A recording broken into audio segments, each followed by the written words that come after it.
Hello there, I am Zanna James, and on this Travel Tuesday, let's take a look at conditions across the wider Caribbean and right here at home. Now, over much of the Western Caribbean and near the Carolinas, we've seen a lot of convection today. A trough in that area has been creating unstable conditions, prompting severe weather and thunderstorm activity for much of Bahamas. Now, thankfully, as conditions have eased, those warnings have since been discontinued. Meanwhile, most of the Eastern Caribbean has remained on the drier side with not much activity. Closer to home, we've had mostly sunny skies with a few partly cloudy periods, bringing brief showers here and there.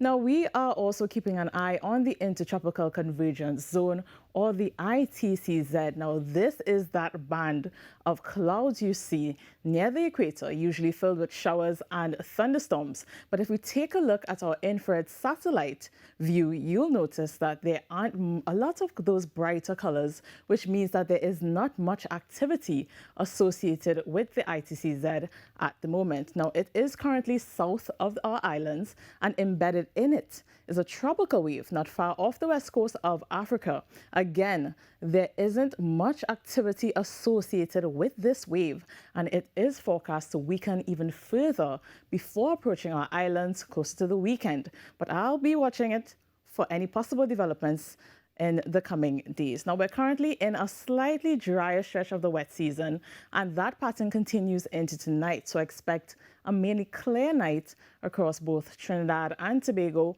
with light breezes and the chance of an odd shower. Nighttime lows are forecasted to 24 degrees in Trinidad and 26 degrees over in Tobago. Now, we're also monitoring Saharan dust levels. When we talk about these levels, here's what we mean.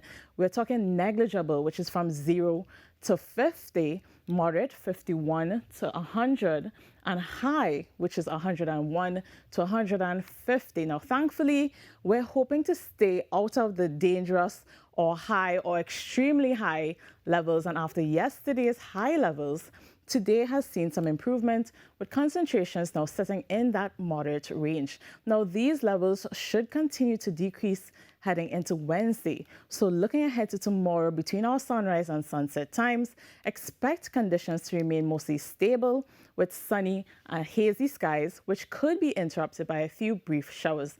Daytime highs are forecast to reach 32 degrees in Trinidad, and over in the Sister Isle, similar conditions with a daytime high of 31 degrees. Now, there will be that light breeze coming out of the east, moving between 5 and 35 kilometers per hour. But across our seas, conditions remain moderate with wave heights up to 2 meters in open waters, but below 1 meter in sheltered areas. And before you go, here's a quick look at your high tide and low tide times for both Trinidad and Tobago. That's it for your Travel Tuesday forecast. I am Zanna James.